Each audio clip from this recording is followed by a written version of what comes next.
Well, hello everyone. Thank you for joining us again in a continuation of this fascinating series about the Islamic Sharia law. We called it Sharia law, the Muslim Talmud, and that was intentional, of course. And with me, of course, here to unpack all of that for us is our dear brother Lloyd DeYoung. And today we're going to talk about the concept of Ijma, or the scholarly consensus. And with that in mind, I want to welcome Lloyd. Lloyd, thank you so much for the work you do and for this fascinating presentation that I believe it's really well put together, and it will be extremely helpful for many people who hear about Sharia, but maybe they don't know a whole lot about it. Thank you, Fadi. I'm very privileged, very honored to be here with you. So what about the Ijma? You just mentioned the Ijma is the consensus, the major or majority legal opinion of the scholars. It is what they all agree upon. So what you have is this confusion within the Qur'an. There are many contradictions within the hadith and within the Qur'an.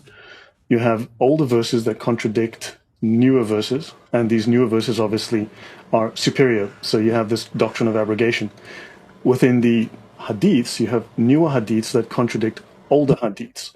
So this all had to be sorted out, and the Ijma is the primary mechanism of understanding the Quran. This is the primary source of authority within Islam. We'll cover all of this, but just briefly, newer hadiths abrogate older hadiths. Newer Quran verses abrogate older Quran verses, but a newer hadith abrogates an older Quran verse, and a newer Quran verse abrogates an older hadith. So this also is something that happens, and the final consensus, what is still relevant after all of this abrogation is what is included in the Sharia. And because the Sharia is the Muslim Talmud, this makes the Imams of Islam effectively the Pharisees of Islam. Right.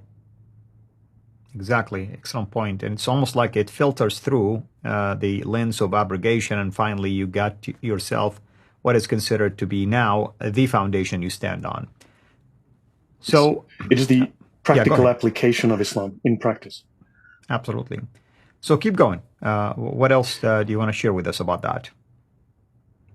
Well, let me rather dive into the notes, and I can step through this step by step. And of course, I have sent you the links to all of the resources that I'm using, because I want everyone to be able to download every single resource that I'm referring to. So if you could add those in the description or in a pinned comment later, then everyone can look at all of these references for themselves. Wonderful. We will do that. Right. So I can go to the slideshow, and then I will walk everyone through this step by step. So we're discussing scholarly consensus, the Ijma, and we're talking about 4 integrals. These are just 4 things, 4 requirements that must be there for something to become consensus, to become a standard upon which all of the scholars of all the schools of fiqh or the madhabs agree. Now, there are a couple of things. We're using the Reliance of the Traveler, the world's most famous Islamic law manual, and this is the reference here. We'll be using page 22 to 25 and 41 to 43. I will read some extracts. And we're discussing the validity of following qualified scholarship. Muslims must follow a scholar. This is called taqlid, the doctrine of taqlid. We will cover all of these as we go through in the future, but let me go to the Reliance of the Traveler. This is the chapter here. This discusses the superiority of sacred knowledge over devotions. In other words, practicing as a Muslim, doing your devotions, doing the things that a normal Muslim must do as a lay Muslim, is inferior to knowledge of the Sharia, which means that the Imams who know the Sharia, they are superior to the lay Muslim. Now notice, Muslims will always ask, have you consulted a scholar? Well, I went and consulted the scholars by reading the scholarly manuals that the Imams learn at seminary. When they go learn to become a judge or an Imam, they study for 3, 5, 7 years at seminary, and these are the books that they learn from. So Allah says, are those who know and those who do not know equal? Quran 39:9. And the answer, of course, is no. Right, let me continue here. So the Prophet said, whoever Allah wishes well, he gives knowledge of religion. And the Imams are the ones with the knowledge. They are the people of knowledge, the alim. The superiority of the learned Muslim over the devotee is as Muhammad's superiority over the least of the lay Muslims. This is a profound statement. the superiority of the Imams, of the learned, the mujtahids, over the devotee, over the lay Muslim, is as great as the superiority of Muhammad over the least of his followers. This has incredible implications. If you want to add anything, Al-Fadi, please speak up. I'll be happy to let you comment. No, keep going, brother, but definitely I'll let you know.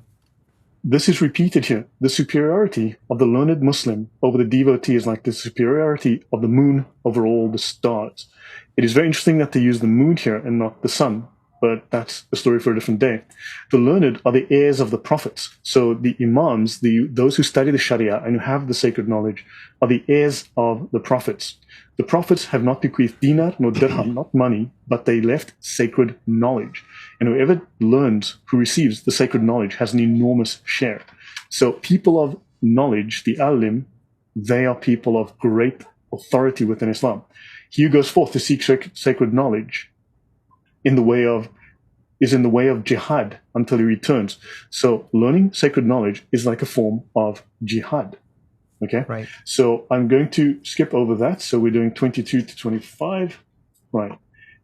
So the religious scholar is greater in reward than the fighter in the way of Allah. So remember, we are often told that jihad gives you the greatest reward in Islam, killing and being killed in jihad.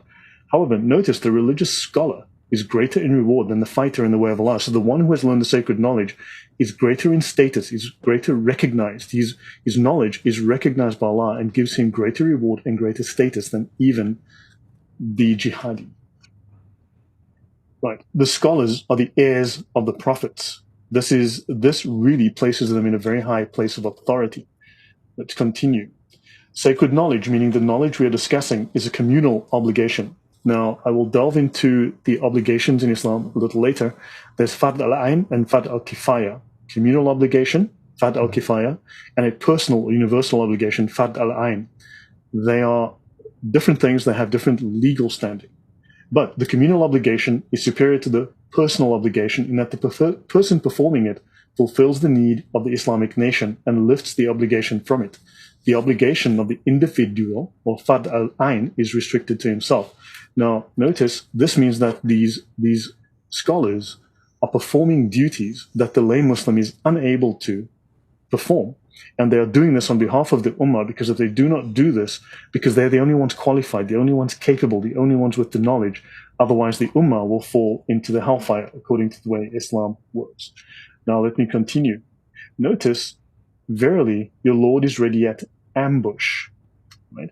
So, in fact, Allah threatens the believers who do not follow those scholars of knowledge, who do not follow what they interpret. The way they interpret Islam and teach it, you have to follow that. And if you do not, Allah threatens you. Now I'm going to page 41, and I want to jump to the next section here. The scholarly consensus, the Ijma, right? Section B 7.0 in your lines. Notice, all mujtahids of the Muslims in the period of the thing or event agree on its ruling, regardless of their country, race, or group, though non-mujtahids, non-legal scholars, in other words, lay Muslims, are of no consequence. So the opinion of these scholars, these ulama, they have formed these opinions based on the Qur'an, the Sunnah, and their opinions are primary, they are paramount. This interpretation, Muslims love to say it's how it's interpreted. Well, they have decided how it's interpreted, the final interpretation and meaning and application of what is in the Qur'an and the Sunnah. Non-mujtahids are of no consequence. So the opinion of those YouTube commentators are of no consequence. Now, notice, once the scholars have all agreed, especially this starts with the scholars who founded the four schools of fiqh, of the madhabs. It says here, the ruling that is agreed upon, the ijma ruling, is an authoritative part of sacred law that is obligatory to obey, and it is not lawful to disobey it. Nor can mujtahids of a succeeding era make the thing an object of a new ijtihad, because the ruling on it, verified by scholarly consensus, is an absolute legal ruling, which does not admit of being contravened or annulled. It cannot be abrogated. So do understand, the Quran was abrogated. We know that abrogation exists in the Quran. Newer verses have abrogated older verses, but notice the Sharia cannot be abrogated. It is the final understanding of Islam. the proof of the legal authority of scholarly consensus is that just as Allah has ordered the believers in the Qur'an to obey Him and His Messenger, so too He ordered them to obey those of authority, the ulul al-amr, among them, saying, O you who believe, obey Allah, obey the Prophet, and those of authority among you. So do understand, within the Sharia, within the Islamic law, the fiqh, the scholars are in charge. They've inherited this authority from Muhammad. They're in this line of authority. They are now responsible. The amr, the power, exists within them, and they must manage the affairs of the ulama, of the ummah. So obey the Prophet and those of authority among you. So they are now effectively the authority of Muhammad. They speak with the authority of Muhammad. Right. Such that when those of authority in legal expertise, the mujtahids, agree upon a ruling, it is obligatory, in the very words of the Qur'an, which is the literal speech of Allah, to follow them and carry out their judgment. Allah threatens those who oppose the messenger and follow other than the Prophet's way, saying, whoever controverts the messenger after guidance has become clear to him and follows other than the believer's way, we shall give him over to the hellfire. And then the final section here. Yeah, go ahead. A second evidentiary aspect is that a ruling agreed upon by all the mujtahids in the Islamic community, the ummah, is in fact the ruling of the community. So the community, the lay community, has no say. The ummah has made the decision. This is the law. And the community is divinely protected from error. Their rulings are absolute. They can make no mistakes, and Allah prevents them from making any mistakes. Because Allah said, my community shall not agree on an error. Allah is not wont to make my community concur on misguidance. Therefore, they can never be wrong. Their rulings cannot be questioned because Allah has guided them to an absolute ruling free from error. That which the Muslims consider good, Allah considers good. Your thoughts, Al-Fadi? No, I mean, it's just definitely fascinating, and I'm hoping that our viewers will begin to understand now why. Sometimes they will say, well, this jihadi, for instance, followed which opinion? Or why are there somebody, in the Middle East, for instance, denying that what the jihadis did to be Islamic and so on and so forth? But obviously, it's all emotional arguments, has nothing to do with really the foundation for how things work. And I'm glad you mentioned Fard Ain and Fard Kifaya, and you mentioned all of these things because it shows that there are much bigger pictures when it comes, obviously, to how these decisions are made, whether it is jihad, whether it's fasting, whether it's prayer, whether it's making up for things that you could not do while you're sick, for instance, or during menstruation, or even, any other, rituals or things that you do in your daily life. Muslims have to know really what school or which opinion they're basing their actions upon. And that's complicated in of itself, but you're putting it together in a way that is simplifying all of these concepts for people. So it shows the importance of these scholars. And I like the fact that you called them like the Islamic Pharisees. Indeed, that's how they're looked upon. Whatever they say goes, and if you go against what they say, you're in deep trouble, technically speaking, because now you are violating really the knowledge of the learned Muslim scholars, according to the Quran, who ought to be listened to and followed. So thank you so much for this, and hopefully everybody is enjoying this series. Until next time, have a blessed day. Thank you for watching this video.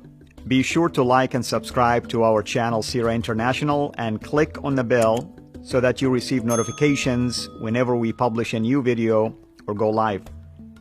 I would also like to appeal to you to consider becoming a Patreon patron by clicking the link right below. By doing so, you can give towards the production of these videos. There are also other options for you where you can give to our channel. I thank you from the bottom of my heart.